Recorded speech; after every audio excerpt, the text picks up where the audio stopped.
Indigenous Rights Radio, because knowledge is power.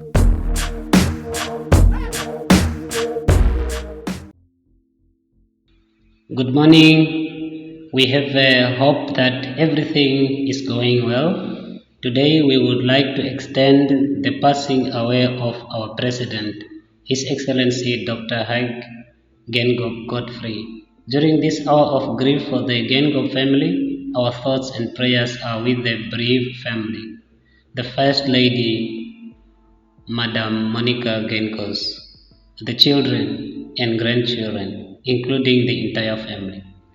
We are from Namibia, a Xun Khwe indigenous minority living in Bwabwata National Park. And my name is Mafuta Fanny, a student having a 3 years diploma in education and has a mission to further for a bachelor's degree. Today here I'm with my colleague, and then I would like him to introduce himself before we start with the interviews. My name is Muyatwa Smith.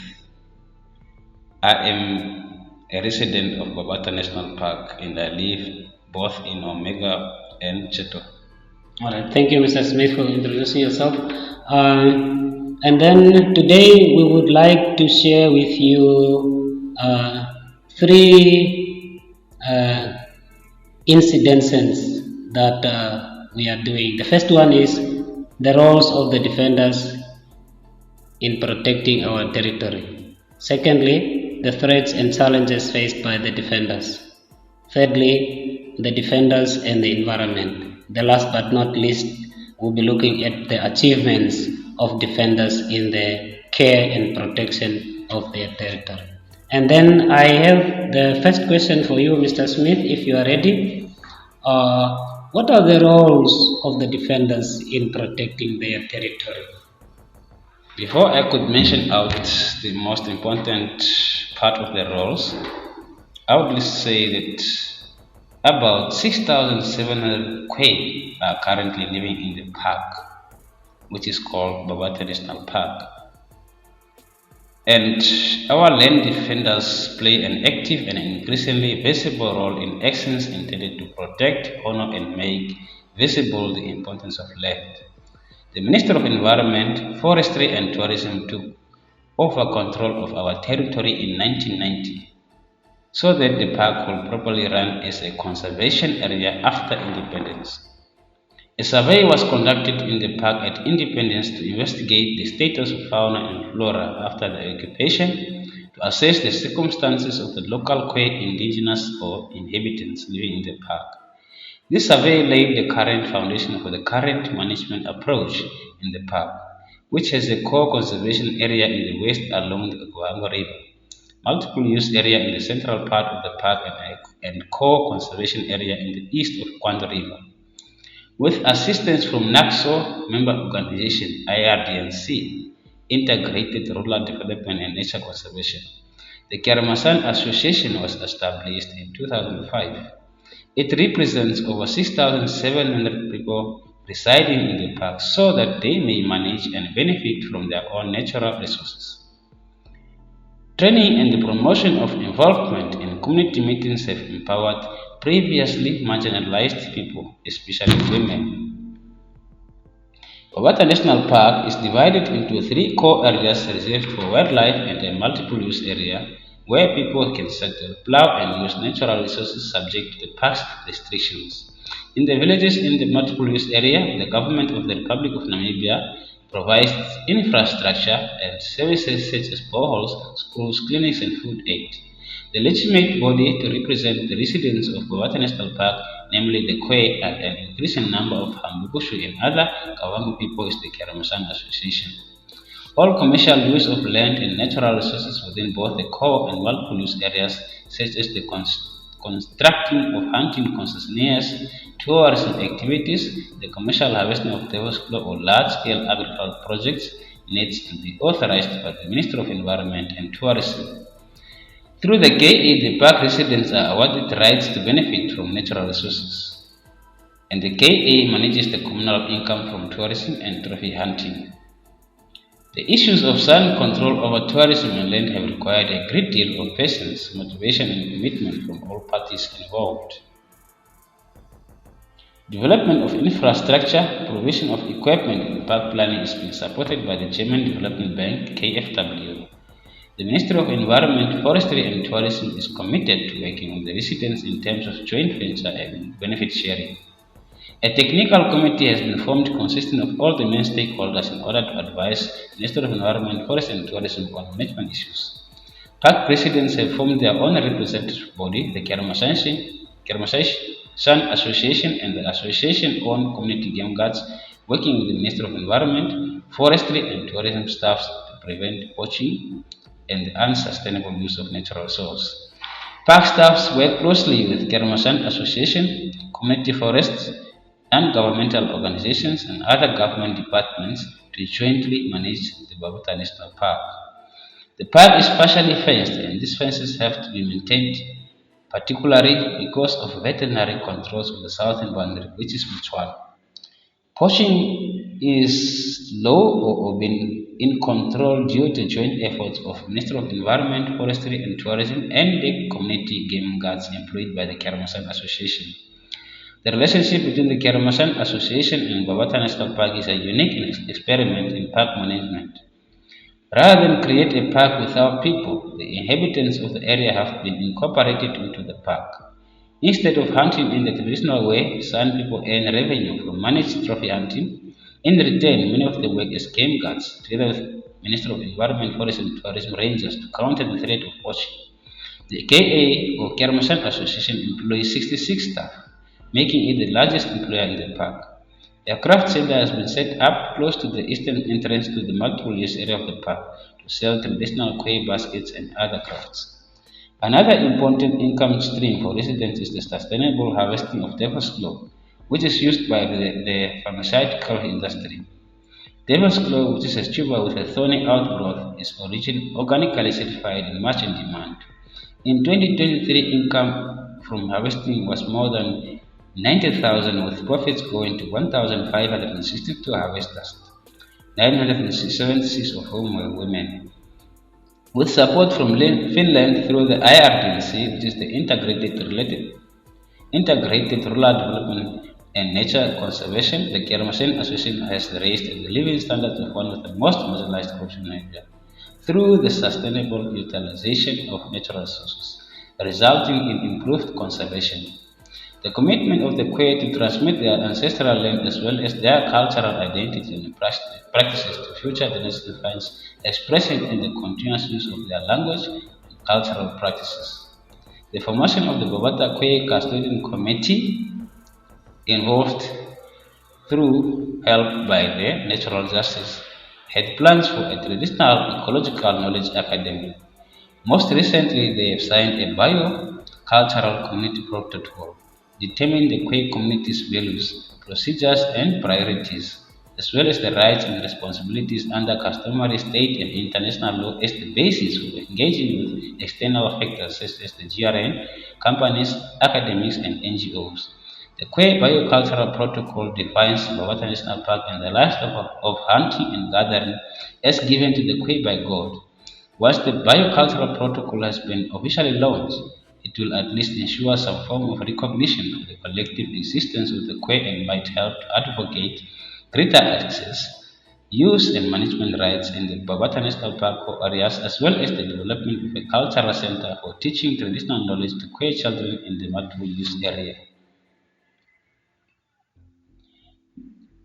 Therefore, the indigenous defenders resisted destruction of territory for development such as mining, agriculture, fossil fuel industries, and resources extraction activities such as fracking, because these actions can lead to the degradation of land, destruction of forests, and disruption of habitat. The following are active defenders in protecting our territory and the roles they do. With the help of national and international collaborators, WEMSA conducted a series of training workshops with some traditional authorities in Namibia covering the Namibian Constitution, the Traditional Authorities Act of 1995 and the 1997 Amendment Act, customary law, land tenure, income generation possibilities, and specific community problems.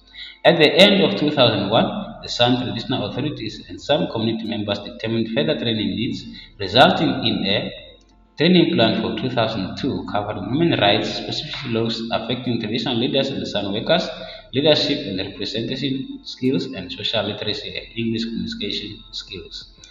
Oral testimony and mapping. With help from others, websites facilitated the 3-year regional oral testimony collection project, intended to serve as an alternative to conventional academic research projects on the Sun by placing the research process and fieldwork in the hands of the Sun themselves. It also involves regional cultural resource documentation and land mapping exercises. Through WEMSA, the Khwe people have networked and has provided opportunities for San delegates to participate in the annual sessions of the United Nations Working Group on Indigenous Populations in Geneva, as well as international conferences and training seminars, exchange visits abroad, and regional and local workshops. To foster capacity building, WEMSA has organized meetings of the Board of Trustees and Regional General Assembly, provided support to and advised WEMSA member organizations, and visited some communities to discuss their development needs and progress. What are the threats and other challenges for indigenous defenders? Access to ancestral land and its resources is vital for the economic, social, cultural, psychological, and spiritual well-being of indigenous people. Having access to sufficient land is a productive asset. Not only enables long-term survival and various development options, but also fosters dignity and prevents social disintegration. Although the Khwe in Bwabwata National Park were not expelled from their ancestral land in colonial times, they are collectively disadvantaged with respect to land rights as they have been and remain dispossessed of the self-determined use of their land since the 1960s. For Namibia, deprivation of land together with the limited ability to practice traditional livelihoods and cultural traditions have been identified as causes of the impoverishment, food insecurity, and marginalization of the Khwe indigenous minority. For the Khwe in Bwabwata National Park, the deprivation of land and resources rights has not stopped with Namibian independence. Instead, the Khwe in Bwabwata National Park have experienced an increasing influx of non-San peasants seeking land for settlement, grazing, and crop production on Khwe ancestral land. This is partly the result of the deliberate strategy of the Bukushu traditional authority to increase the number of Bukushu residents in the park and within the Kermasation Association, as well as to extend the cultivated land in those parts of the multiple use areas considered for deproclamation and transformation into communal land. It is thus also the result of the inability of the National Land Reform Program to meet the expectations for land held by many Namibians in neighboring communal areas, given as one of the reasons by new residents for their settling in Bwabwata National Park. A third reason is the unwillingness or inability of the Minister of Environment, Forestry and Tourism to effectively deal with threats to both Khwe indigenous land rights and the natural environment in Bwabwata National Park. Recommendations were made in the second Namibian Land Conference held in October 2018. Since land rights depend on political leadership rights for their enforcement, the question of governance has to be considered in each section. Today, the Khwe are the sole Namibian San indigenous Khwe community without government recognition for their traditional authority. This is the case in spite of the fact that they are a community with a common ancestry, language, cultural heritage, custom, and traditions as required in the Namibian Traditional Authorities Act No. 25 of 2000. The aim of the chapter is to raise awareness regarding the particular land rights and livelihood situation of the Khwe as residents of a national park and people without a government-recognized political leadership. Therefore, the following are the threats and challenges faced by the territorial defenders. Most of the killings of the environment and human rights defenders are related to land disputes over mega projects and extractive industries. They are targets of persecution by state and non-state actors. They are subjected to criminalization, harassment, threats, violent attacks, and killings. They are attempted to silence the Khwe indigenous people's voices, their opposition to projects that threaten their livelihoods and cultures. Bringing together just single indigenous demand is not always possible as national legislation and context vary significantly. Indigenous defenders are on the front lines of land and environmental defenses, but they are often relegated to silence when it comes to participating in decision making. As the indigenous defenders, uh, what are the indigenous defenders and the environment? What is the relationship between the indigenous defenders and the environment? Indigenous defenders always make sure that their territory is protected from harmful exploitation of natural resources by outsiders who come to settle in their territories. This is the traditional authority and the community activists. They promote cultural practices of harvesting natural resources and make sure land is not exploited so that future generations should also use them and set an example for others to see. Indigenous defenders educate and advocate for our land rights at local, regional, national, and international levels so that the government should protect our land rights and give ownership so that our natural environment is managed by us indigenous people. This was done by many non-governmental organizations like WEMSA. Indigenous defenders take good management measures at managing their environment and they resist the destruction of their territories by development of mining, large-scale agriculture, resources extraction activities, etc. They work through legal frameworks such as government policies in an effort to keep control of traditional territories. They resist any activities that is not sustainable and benefits the landowners, like the Khwe land seized for use as a prison farm at Divondo, without compensating the Khwe or indeed without seeking Khwe's consent. Then the Khwe chief, Kipi George, filed a lawsuit against the government, alleging that it was the legal owner of this land. The Khwe were represented by Legal Assistance Center, the only public interest law firm in the country at that time. The government settled the case, with the Khwe keeping the campsite and government occupying less land for a smaller prison farm. What are the achievements of indigenous defenders in the care and protection of the territory?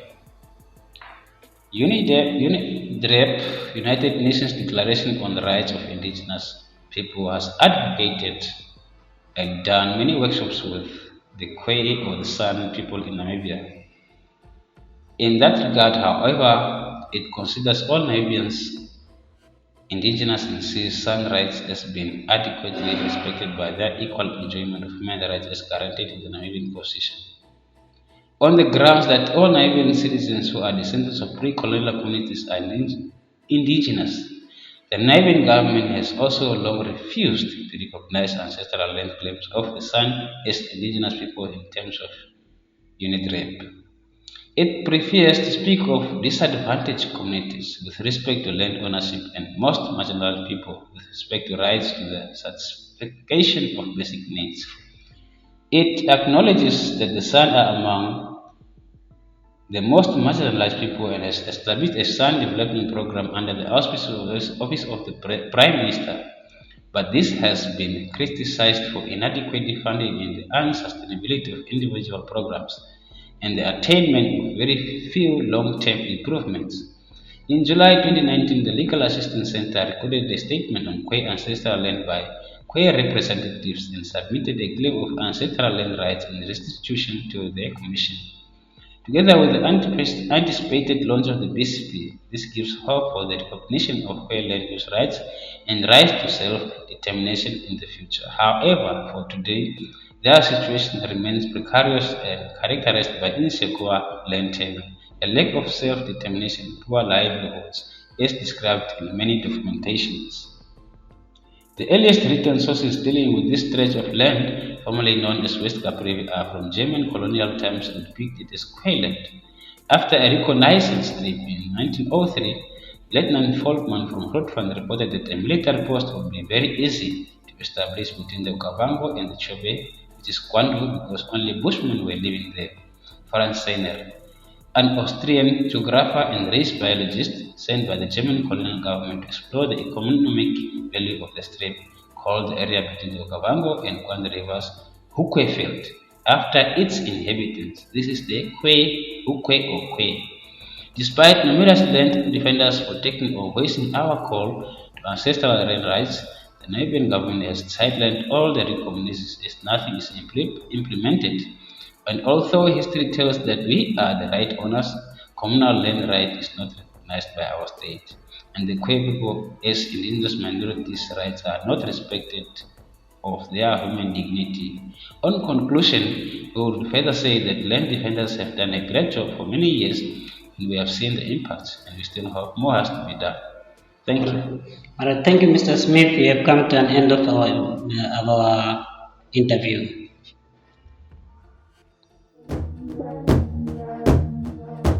Indigenous Rights Radio, because knowledge is power.